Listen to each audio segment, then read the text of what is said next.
اور ان کی پوری ٹیم کو انتہائی نامسائل اور مشکل حالات کے باوجود بالآخر یہ 10واں سالانہ بین الاقوامی مذاہب اور میلاد مصطفیٰ کانفرنس اور چراغاں کا پروگرام انعقاد کرنے میں کامیاب ہونے پر دل کی گہرائیوں سے مبارکباد پیش کرتا ہوں ظفر عباس کو اور ان کی ٹیم کو کہ انہیں اگر پہلے اجازت نہ ملی تو انہوں نے ہمت نہیں ہاری اور ہر سال کی طرح یہ 10واں سالانہ میلاد مصطفیٰ کانفرنس کا اور اتحاد بین المذاہب کانفرنس کا انعقاد کیا۔ اور چونکہ اس محفل کی نوعیت ایسی ہے تو میں نے بھی یہ مناسب سمجھا کہ بولنے والوں اور سننے والوں کے بیچ میں بھی کسی کو حائل نہیں ہونا چاہیے، لہذا میں ڈائس کو ایک طرف رکھ کے براہ راست آپ کے سامنے آ کر گفتگو کر رہا ہوں اور 3 نکات پر بات کروں۔ اس سے پہلے پچھلے سال کی طرح اس سال بھی یہ واضح کر دوں کہ میری بہنوں، میرے بھائیوں، میرے اکابرین، کہ میں کوئی عالم نہیں ہوں، میں کوئی عالم نہیں ہوں، میں کوئی مولانا نہیں ہوں اور مولوی تو میں ویسے بھی نہیں ہوں، مولوی تو میں ویسے بھی نہیں ہوں، لیکن میں یہاں محض اگر آیا ہوں تو اس لیے آیا ہوں کہ میں مولائی ہوں اور مولائیوں کی محفل میں آیا ہوں، اور اسی نسبت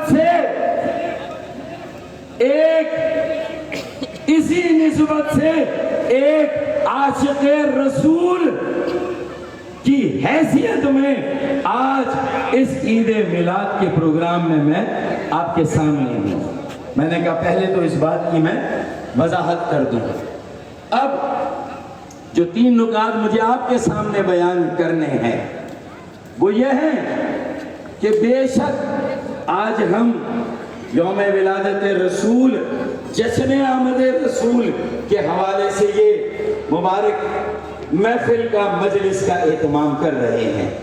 بلا شبہ یہ بھی یاد رکھنا ہے کہ ہم بے شک یہ ہمارے لیے انتہائی قابل اعزاز اور قابل افتخار بات ہے کہ ہم خاتم النبیین، سرور کونین، آقائے دو جہاں کے امتی ہیں۔ یہ ہمارا اعزاز ہے، یہ ہمارا اعزاز ہے، لیکن ہمیں یہ بھی یاد رکھنا ہے اس جہاں میں تمام جہانوں کے لیے رحمت للعالمین بنا کر بھیجا۔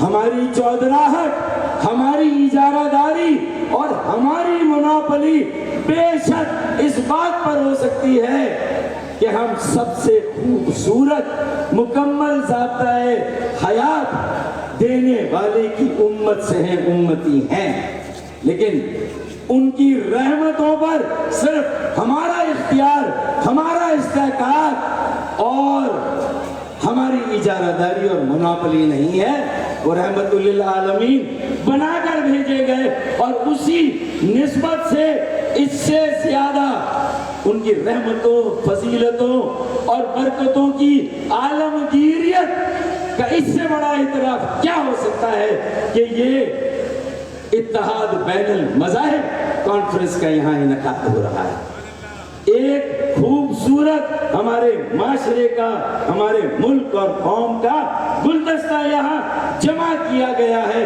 ہر مذہب کے ماننے والوں کو دعوت دی گئی ہے، ہر مذہب کے ماننے والوں کو، ہر مسلک سے تعلق رکھنے والوں کو یہاں پر بلایا گیا ہے، اور ان کی رحمتوں پر کسی کی اجارہ داری کو اس پلیٹ فارم سے مسترد کیا گیا ہے۔ وہ تو تمام جہانوں کے لیے رحمت للعالمین ہے۔ یہ تو بدبختی آئی آج کے فرعون میکرون کی، یہ تو اس کی بدبختی آئی کہ اس نے ان رحمتوں سے مستفیض ہونے سے انکار کر دیا۔ یہ اس کی بدبختی ہے، یہ اس کی بدقسمتی ہے کہ اس نے ان کی رحمتوں کی سرفرازی سے انکار کر دیا۔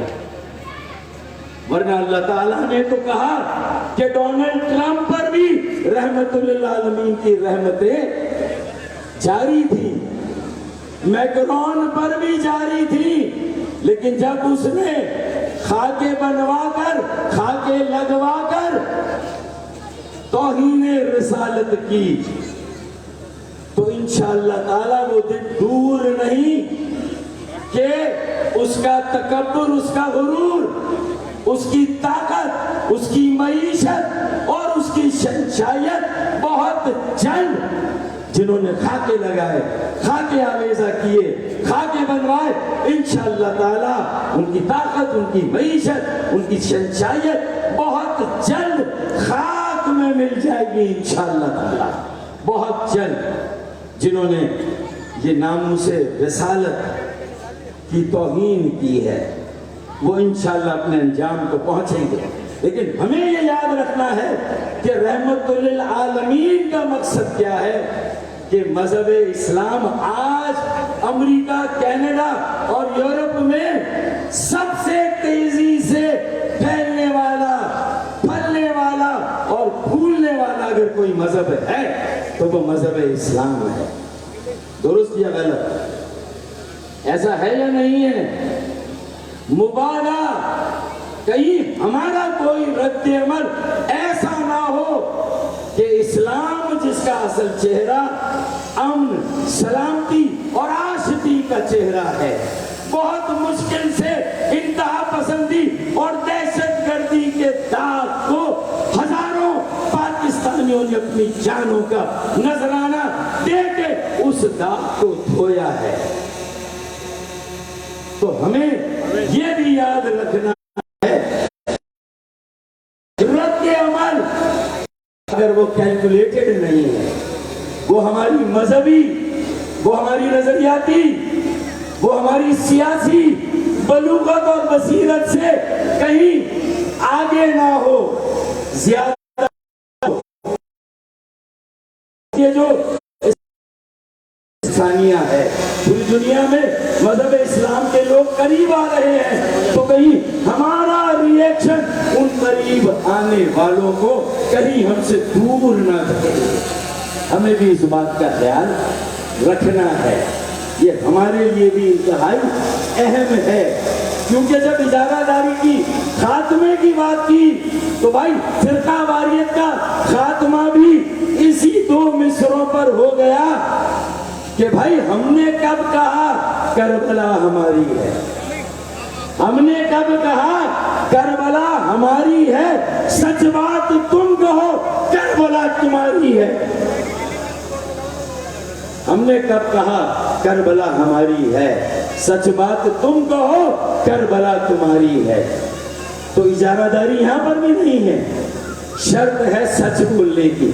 تو اللہ تعالیٰ نے بھی جب رحمت للعالمین کی رحمت و فضیلت و برکتوں پر کسی انسانی طبقے کو فوقیت، اولیت یا برتری نہیں دی تو ہمیں بھی مذہب اسلام کی اس اساس کو اور بنیاد کو سمجھنا ہوگا۔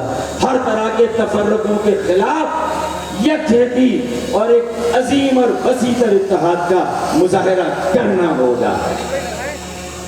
یہ ان باتوں کا ہمیں خیال رکھنا ہے۔ دوسری بات کہ کئی انبیاء ایسے ہیں جنہیں نو مولودیت میں پیدا ہوتے ہی یا پیدا ہونے کے بعد، اور کچھ انبیاء ایسے ہیں جنہیں کم عمری میں نبوت کی ذمہ داریوں ان کو نبوت کم عمری میں، نو مولودیت میں، لیکن آقائے دو جہاں کو نبوت تو خیر پہلے ہی مل گئی، لیکن رسالت کا اہتمام 40 سال کی عمر میں ہوا۔ تو یہ بھی بڑا اہم نکتہ ہے کہ پہلے رول ماڈل کو تیار کیا گیا، انہیں سب کے لیے قابل قبول صادق اور امین کے لیے رحمت کا پیغمبر بنایا گیا۔ اس کے بعد انہیں رسالت کی تبلیغ کی اور پیغام کو آگے بڑھانے کی ذمہ داری دی گئی۔ درست یا غلط؟ ایسا ہے نا بھائی؟ اس کے بعد مطلب ہے کہ رول ماڈل تیار ہوا اور اس کے بعد تبلیغ کا، ترویج کا اور کا کام شروع ہوا۔ دوسرا نقطہ ہے جو ہم کرنا ہے کہ صادق اور امین ہونا کتنی بڑی ضرورت اور شرط ہے اپنی بات کو آگے پہنچانے کے لیے۔ تیسری بات اور آخری نقطہ ظفر عباس کے لیے بھی، اس کی جیٹی سے کے لیے بھی، کہ وہ ہے نا کہ تندیے بادی مخالف سے نہ گھبرا اے عقاب، تندیے بادی مخالف سے نہ گھبرا اے عقاب، یہ تو چلتی ہے تجھے اونچا اڑانے کے لیے۔ تو مشکلات آتی ہیں، نامسائل حالات ہوتے ہیں، لیکن ہمیں یکسوئی کے ساتھ اپنی پرواز کو جمع کرنا ہے۔ مکی زندگی کو دیکھ لیں اور پھر مدنی زندگی اور اس کے بعد فتح مکہ کو دیکھیں۔ مٹھی بھر لوگ اسلام قبول کرتے ہیں مکی زندگی میں، درست؟ تعداد کم ہے نا لوگوں کی۔ مکی مدنی زندگی میں بھی کوئی بہت بڑا عوامی انقلاب نہیں آ گیا، لیکن جب فتح مکہ ہوا تو پھر اس کے بعد پوری دنیا میں مذہب اسلام اور اس کا نظام نافذ ہوا۔ درست یا غلط؟ ایسا ہے یا نہیں ہے؟ تو بھائی کسی بھی انقلاب جو حقانیت کے لیے ہے، جو سچائی کے لیے ہے، جو کسی نظریے کے لیے ہے، ایسا نہیں ہے کہ کفار میں بھی اہل کفار کے دو گروہ اگر لڑتے ہیں تو پھر ڈونلڈ ٹرمپ کچھ بھی کر لے پھر فتح جو بائیڈن کا مقدر بنتی ہے۔ ایسا ہوتا ہے کہ جو زیادہ حق پر ہے، جو زیادہ لوگوں کے دلوں کی بات کر رہا ہے، پھر اس کو بھی فتح نصیب ہوتی ہے۔ تو یہ بھی نظریے کی سچائی ہونی چاہیے، ذہن انقلابی ہونے چاہیے۔ تو کوالٹی اگر ہوگی تو کوانٹیٹی خود بخود آ جائے گی، اگر کوالٹی نہیں ہوگی تو بھیڑ آئے گی، اور جتنی تیزی سے بھیڑ آئے گی اتنی تیزی سے چھٹ بھی جائے گی۔ درست یا غلط؟ ایسا ہے یا نہیں ہے؟ اس لیے ایک شعر آخری پیش کر دوں کہ تنہا تیرے اعجاز سے شمشیر بکف ہوں، تنہا تیرے اعجاز سے بکف ہوں، طرف ہوں۔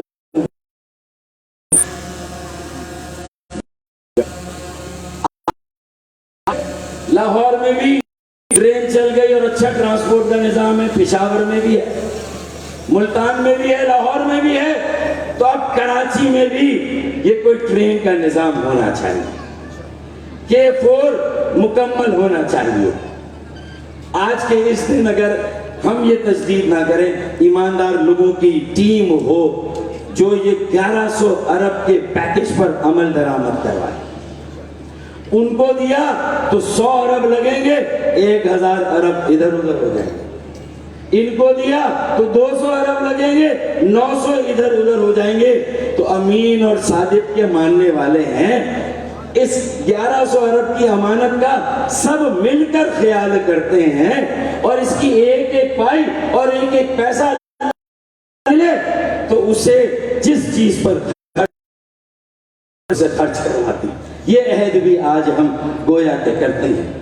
آخری بات، آج کے اس متبرک میلاد کانفرنس کے انعقاد کے بعد میں اپنا یہ شعر بھی تبدیل کر دوں گا اور اس طرح پڑھوں گا کہ پہلے میں کہتا تھا کچھ دیر کی خاموشی ہے، لیکن آج میرا دل کر رہا ہے یہ کہنے کا کہ چند لمحوں کی خاموشی ہے، پھر شور آئے گا۔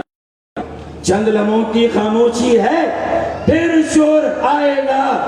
تمہارا صرف وقت آیا ہے، ہمارا دور آئے گا۔ بہت بہت شکریہ۔